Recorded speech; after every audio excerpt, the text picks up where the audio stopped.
હમ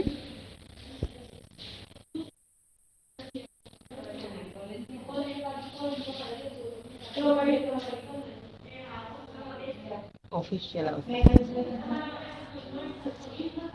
ચલો બેટા, last time આપણે એ વાત થઈ હતી બરાબર કે ડોક્ટર ભીમરાવ આંબેડકર, ભારત રત્ન ડોક્ટર ભીમરાવ આંબેડકર, બરાબર કે એને ભારત રત્ન શું કામ કહેવામાં આવે છે?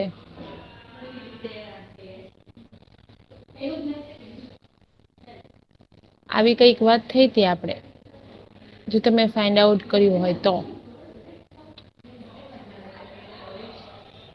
ઓકે, કઈ વાંધો નહી. આપણે અહીંયા આગળ જે છે ઈ જોઈ લઈએ. પેલા આપણે છે એનો પરિચય મેળવે અને પછી આપણે લેસનમાં આગળ વધીશું. ભારત રત્ન ડોક્ટર આંબેડકર, જેમના લેખિકા છે હાસ્યદા પંડ્યા. કોણ છે તેના લેખિકા? હાસ્યદા પંડ્યા. પ્રસ્તુત એકમમાં લેખિકાએ દલિતો, પીડિતો અને સ્ત્રી ઉન્નતિ માટે જીવન સમર્પિત કરનાર ડોક્ટર આંબેડકરનું પૂરું નામ ડોક્ટર ભીમરાવ આંબેડકર ના જીવન અને કાર્યનો ટૂંકો પરિચય કરાવ્યો છે. શું કે છે કે પ્રસ્તુત એકમમાં ડોક્ટર આંબેડકર જે છે એનો જીવનનો ટૂંકો પરિચય, એટલે કે એમનો જે જીવન છે એનું લાઈફ સ્ટાઈલ કેવી રહી એનો ટૂંકો પરિચય કરાવ્યો છે. હવે દલિત અને પીડિત, તમને એમ થશે કે દલિત અને પીડિત એટલે શું? બરાબર, તો કે દલિત એટલે કે જે લોકો સાવ ગરીબ પરિસ્થિતિના છે, કે પેલાના તમને ખબર છે કે પેલા ફ્રીડમ નહોતી, એ ફ્રીડમ પહેલા કોનું શાસન હતું ભારતમાં?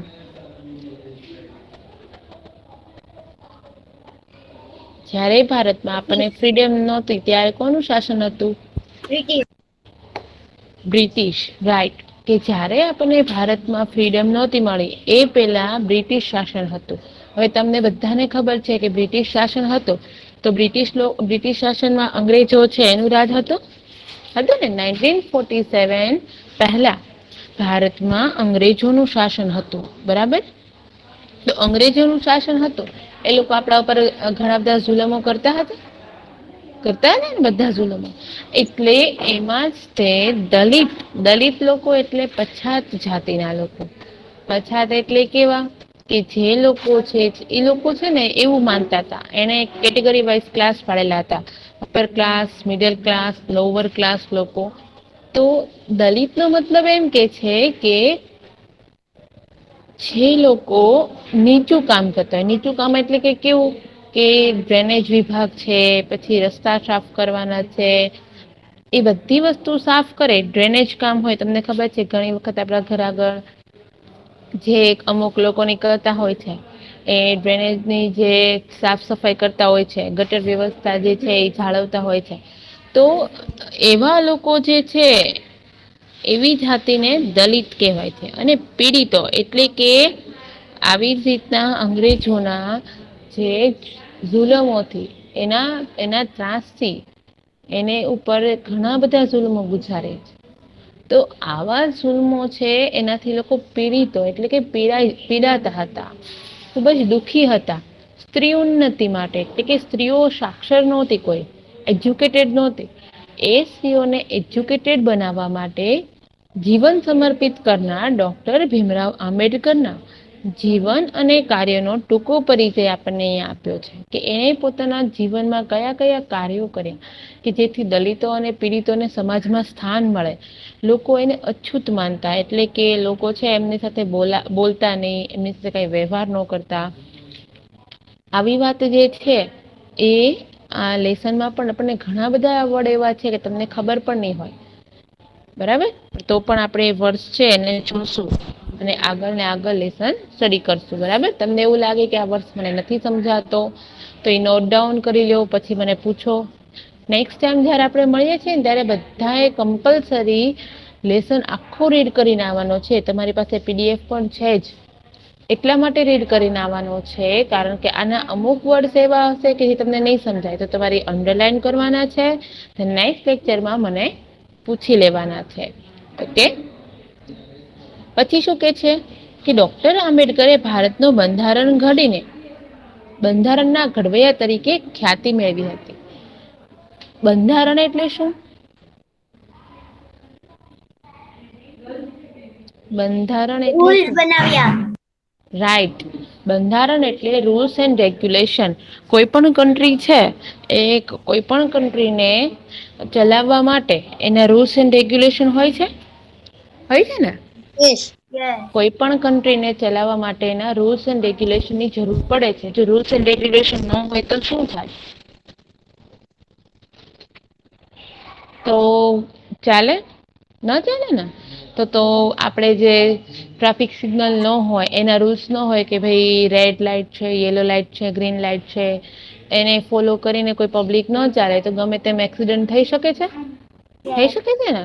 પછી રૂલ્સ ના હોય, રૂલ્સ એન્ડ રેગ્યુલેશન ન હોય તો ગમે ત્યારે લોકો રાત્રે બહાર નીકળી શકે છે, ગમે ત્યારે લોકો શોપ ઓપન કરી શકે છે, ગમે ત્યારે લોકો ફરવા નીકળી શકે છે, મન થાય ત્યારે દિવસે સુઈ શકે છે. થાય છે ને? એવું નથી. એવું ન થાય એના માટે બંધારણ ઘડવામાં આવ્યું છે. 15 ઓગસ્ટ સેલિબ્રેટ શું કામ કરીએ છીએ આપણે? બંધારણ થયું. રોંગ. આપણું દેશ 15 આઝાદ ઓગસ્ટ થયું હતું. 26 જાન્યુઆરી ઓલું બંધારણ થયું હતું. રાઈટ. 15 ઓગસ્ટના આપણને ફ્રીડમ મળી હતી, આપણો દેશ આઝાદ થયો હતો. 26 જાન્યુઆરી છે 1950 પછી આપણને આપણું બંધારણ ઘડાયું. એ બંધારણ ઘડ્યું કોણે? ડોક્ટર બાબા સાહેબ આંબેડકરે. એટલે એને બંધારણના ઘડવૈયા તરીકે પણ ઓળખાય છે. આ વસ્તુ ખાસ નોટ ડાઉન કરવાની છે કે બંધારણના ઘડવૈયા તરીકે કોને ઓળખવામાં આવે છે? તો કે ડોક્ટર બાબા સાહેબ આંબેડકર. તેઓને ભારત રત્નના ઉચ્ચ ખિતાબથી પુરસ્કૃત કરવામાં આવ્યા છે. જો તેઓને ભારત રત્નના ઉચ્ચ ખિતાબથી પુરસ્કૃત કરવામાં આવ્યા છે. બરાબર. તો જો ભારત રત્ન છે એ એવોર્ડ છે, એવોર્ડનું નામ છે કે ભારત રત્ન એવોર્ડનું નામ છે ને એનાથી તેમને પુરસ્કૃત કરવામાં આવ્યા છે. બરાબર. તો જે છે ઈ આપણે અહીંયા આગળ ડોક્ટર ભીમરાવ આંબેડકર છે એનો શોર્ટમાં પરિચય સમજ્યા. બરાબર. હવે આપણે જે છે એનો સરસ મજાનો શોર્ટ એસે સ્ટડી કરવાના છીએ. બરાબર. ડોક્ટર ભીમરાવ આંબેડકર એટલે એને પોતે છે એ કયા કાર્યો કર્યા, શું કર્યું. બરાબર. જો એટલા માટે ઇંગ્લિશ એસે લીધો છે કે તમને ઝડપથી સમજાઈ જાય. અમુક વર્ડ્સ તમે સોશિયલમાં સ્ટડી કરેલા જ હશે. બરાબર. ચલો સ્ટાર્ટ કરીએ.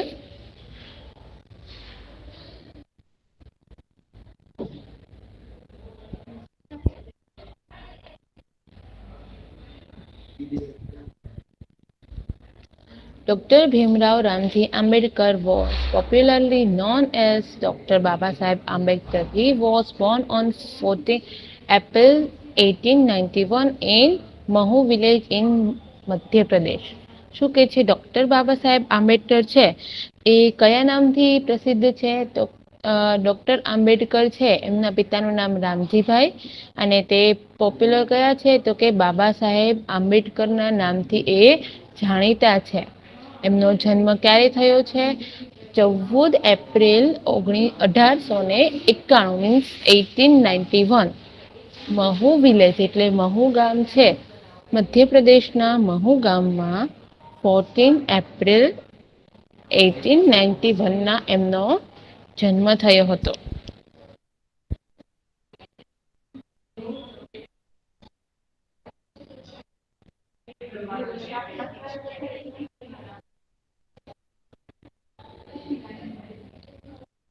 His family was of Hindu Mahar caste who were His family was of Hindu Mahar caste who were treated as untouchable. He too had to face untouchability in society and school. શું કે છે કે એની જે cast હતી એ મહાર cast હતી, એટલે કે નીચી જાતિ. હિન્દુ મહાર કાસ્ટ એટલે કે નીચી જાતિના હતા. અને ત્યાંના જે લોકો છે એ રીતના ટ્રીટ કરવામાં આવ્યા હતા, એટલે કે જે અપર ક્લાસના લોકો છે એને એવી રીતને ટ્રીટ કરવામાં આવ્યા હતા કે જે લોઅર ક્લાસના લોકો જે છે, એટલે કે નીચલી જાતિના લોકો, એની સાથે વાત નહીં કરવાની, એની સાથે એક પણ રિલેશન નહીં રાખવાના, એક પણ જાતના રિલેશન નહીં રાખવાના, એનું સામું પણ નહીં જોવાનું. એવી બધી માન્યતાઓ સાથે સોસાયટી એટલે કે સમાજમાં અને સ્કૂલમાં પણ એ લોકોને સ્ટડી કરવા નહોતા દેતા, અને સમાજમાં પણ એમનું કઈ સ્થાન નહોતું. બરાબર? એટલે આવી બધી જે પરિસ્થિતિઓ છે એનાથી ડોક્ટર આંબેડકર જે છે એ ઘણા દુઃખી હતા કે બધા લોકો માટે શું હોવું જોઈએ, રૂલ્સ એન્ડ રેગ્યુલેશન સરખા હોવા જોઈએ. બરાબર? તમને ખબર હશે અત્યારે એસસી, ઓબીસી, એસસી આવું બધું નામ સાંભળ્યું છે તમે પહેરે? સ્કોલરશિપ માટે આ બધી કેટેગરી છે એ હોય છે. એસસી, એસટી, ઓબીસી અને લાસ્ટમાં આવે છે જનરલ. તો આ બધી જે છે એ કામમાં આવે છે. બરાબર? આ બધી જે કેટેગરી છે એમાં તમને એસસી, એસટી ને ઓબીસી સૌથી વધારે બેનિફિટ હોય તો એ કોને હોય? તો કે એસસી, એસટી. પછી ઓબીસી છે એ કાસ્ટને શું, તો કે એને થોડો ઓછો બેનિફિટ મળે છે, અને જનરલ કાસ્ટ વાળાને તો બેનિફિટ મળતો જ નથી. બરાબર? તો આવી રીતના જે છે એ અલગ અલગ પાર્ટ પાડવામાં આવે છે. બરાબર? તો આવી રીતના અલગ પાર્ટ પાડે છે. એટલે ત્યારે પછી જ્યારે બંધારણ ઘડ્યું ત્યારે આંબેડકરે આવી રીતના પાર્ટ પાડ્યા હતા. કારણ કે ત્યારે જો વિચારો કે આંબેડકર જે છે એ પોતે દલિત જાતિના જ હતા, એટલે નીચલી જાતિના હતા. નીચલી જાતિના લોકોને સારા એવા ફેસિલિટી મળી રહે, સારી એવી સ્કોલરશીપ ને બધું મળી રહે, એને ભણવા માટે ખર્ચો પરવડે, એટલા માટે એને શું કર્યું? હવે એ જ પ્રથા અત્યારે ચાલતી આવે છે. બરાબર ને? એમાં કોઈ જાતનો ચેન્જીસ થયો છે? અમુક પર્સન્ટેજમાં ચેન્જ થયો હોય કે ભાઈ આટલા ટકામાં હતા તેની બદલે આટલા, એવી રીતના ચેન્જ થયો, પણ એ હજી પ્રથા છે એ બંધ થઈ નથી. બરાબર?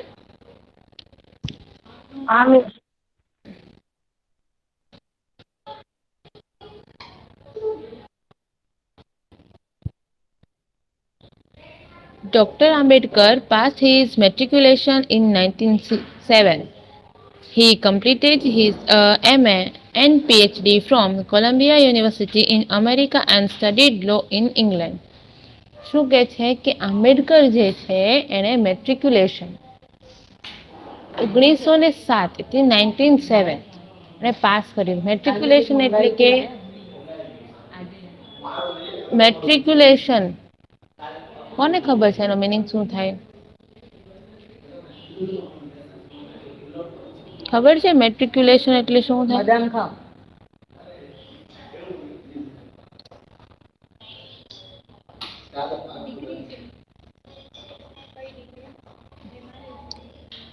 ઈ ડિગ્રી તો છે, બટ કઈ છે ઈ ખબર છે? મેટ્રિક્યુલેશન એટલે મેટ્રિક ટેન્શન, મેટ્રિક્યુલેશન એટલે ટેન્શન, મેટ્રિક કહેવાય. પહેલા તમને છે ને 10th અને 12th હોય ને એ બહુ સારું એવું ગણાતું.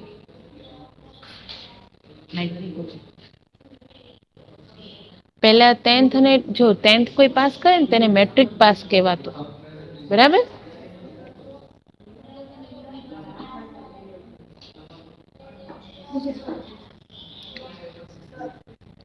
એટલે પહેલાના લોકો એવું હતું કે 10th પાસ કરે ને તેને ગવર્મેન્ટ જોબ મળી જતી હતી. આવું તમે કદાચ સાંભળ્યું હશે કે તમારા જે પૂર્વજો એટલે મીન્સ કે દાદા દાદી છે એની પાસેથી સાંભળ્યું હશે કે મેટ્રિક પાસ કરે ને એટલે અમને તરત ગવર્મેન્ટ જોબ મળી જતી હતી. હવે અત્યારે પોસિબલ છે નથી ને?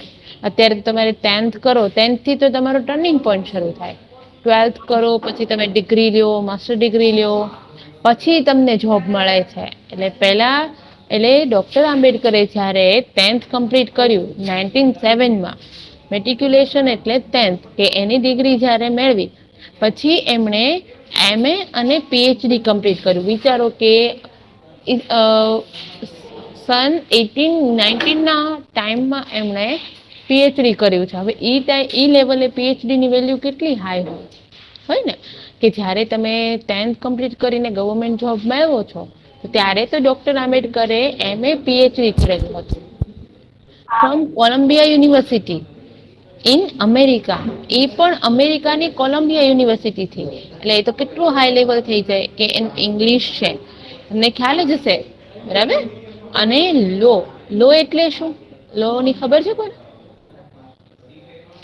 રૂલ્સ. હા, લો એટલે એક્ટ. તમે નામ સાંભળ્યું હોય, LLB નામ સાંભળ્યું છે? તમે જે લો નું સ્ટડી કરો છો, LLB લોકો LLB સ્ટડી કરતા હોય ને એમાં લો નું જ આવે છે. એટલે એને ઇંગ્લેન્ડ થી એ લો જે છે, લો અને એક્ટ વિશે પણ તેઓ સ્ટડી કરેલા છે.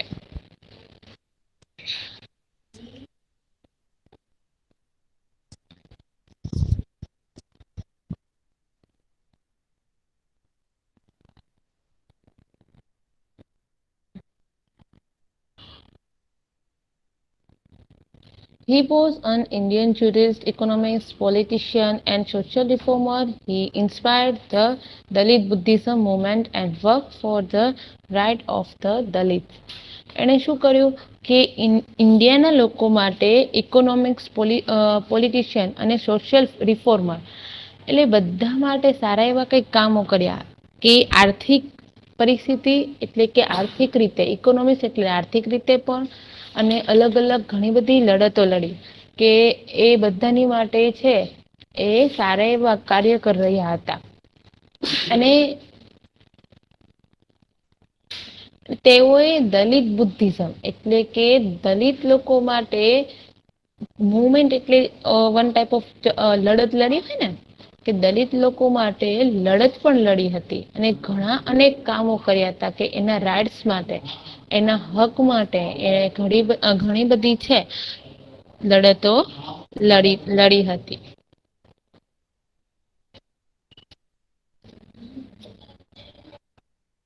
He always stood for the equality of untouchables and other lower castes. He realized the importance of education and inspired the backward classes to get educated.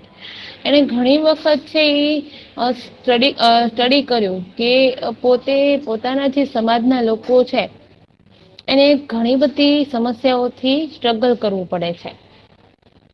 અને જે લોઅર કાસ્ટ એટલે કે જે નીચલી જાતિના લોકો છે એને ઘણી બધી સમસ્યાથી બિચારાને હેરાન થવું પડે છે. એટલે એને રિયલાઇઝ થયું અને એને બધા લોકોને જે સ્ટડીનું ઇમ્પોર્ટન્સ છે એ બધાને સમજાવ્યું. જે લોકો બેકવર્ડ ક્લાસ એટલે કે જે નીચી જાતિના લોકો, એ લોકોને એજ્યુકેશન મળે એવી ઘણી બધી વ્યવસ્થાઓ કરી.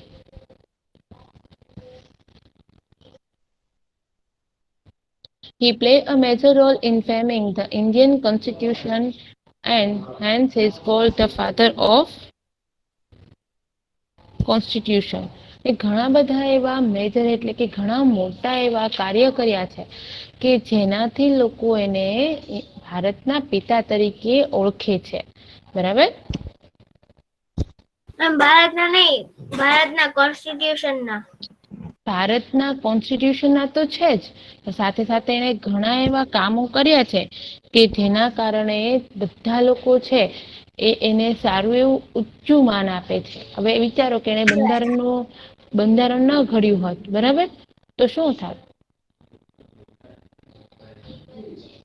વિચારો કે ત્યારે એને બંધારણ ન ઘડ્યું હોત તો અત્યારે આપણે જે વ્યવસ્થિત જે સારી રૂલ્સ એન્ડ રેગ્યુલેશન વાળી લાઈફ જીવીએ છીએ ન જીવતા હોત ને. Dr. Ambedkar left his word on 6 December 1966. The great works he did for Indian will always be remembered by the country. હવે ડોક્ટર આંબેડકર છે એ 6 ડિસેમ્બર 1956માં એ મૃત્યુ પામ્યા. અને તેને એના પોતાના ઘણા મહાન કાર્યોથી છે એ ઇન્ડિયાના બધા જ લોકોમાં જે આજ સુધી બધા લોકો એને યાદ કરે છે.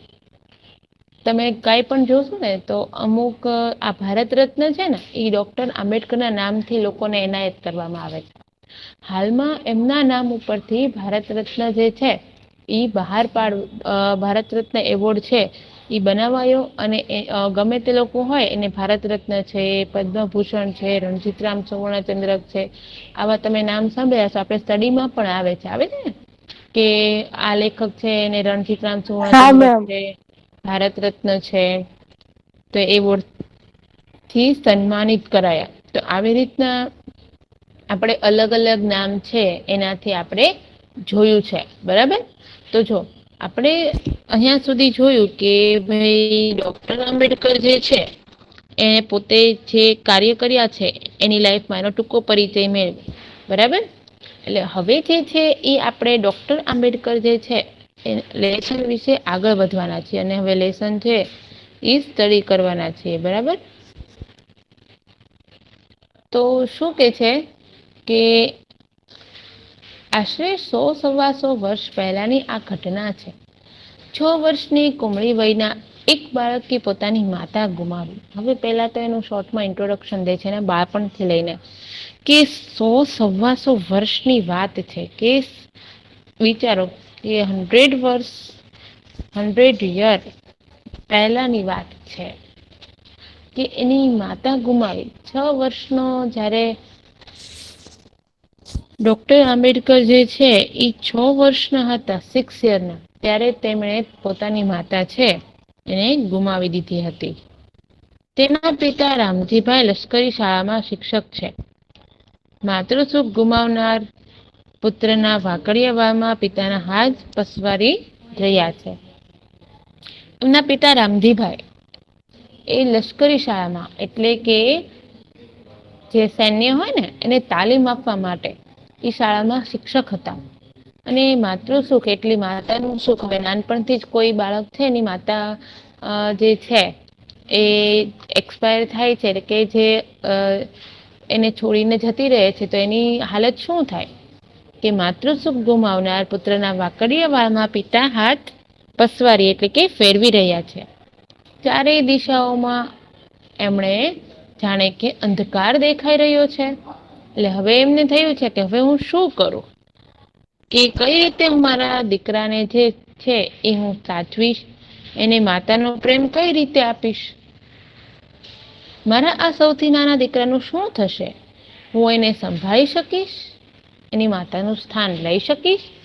શું કે છે કે ભાઈ મારા સૌથી નાના દીકરા છે એ દીકરાનું હું સ્થાન કઈ રીતે લઈશ, હું એને સંભાળી કઈ રીતે શકીશ? પિતા છે ને એની જવાબદારી છે, એ પિતા એની જવાબદારી એની રીતના સંભાળે છે, અને માતા છે એ એની જવાબદારી સંભાળે છે. તમે ક્યારેક જોયું અને સાંભળ્યું પણ હશે કે કોઈને માતા ન હોય તો પિતા છે, માતા અને પિતા બંનેની જવાબદારી સંભાળે છે.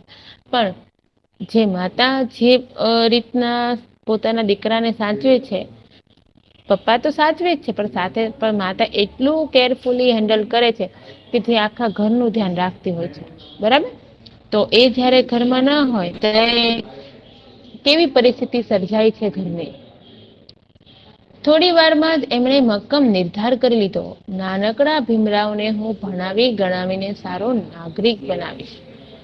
કે છે કે હું ભણાવી ગણાવીને એને સારો એવો નાગરિક બનાવીશ, અને કંઈક દુનિયામાં કરશે, અને બધા લોકો માટે કંઈક સારું કરશે એવો વ્યક્તિ મારે એને બનાવવો છે. ત્યારે જ એમની માતાને સાચી અંજલિ મળશે. પિતાએ પુત્રને હૈયા સોળસો ચાપી દીધો. કે છે કે ત્યારે જ એની માતા જે છે એને મનમાં શાંતિ મળશે. હૈયા સોળસો એટલે એને ગળે લગાવી દીધો. બરાબર. ત્યારે એમ કે છે કે ત્યારે જ એની માતા જે છે એને શાંતિ મળશે. બરાબર. તો આજે લેક્ચરમાં આપણે અહીંયા સુધી રાખીએ છીએ. નેક્સ્ટ લેક્ચરમાં આગળ કન્ટિન્યુ કરશું. ઓકે બેટા.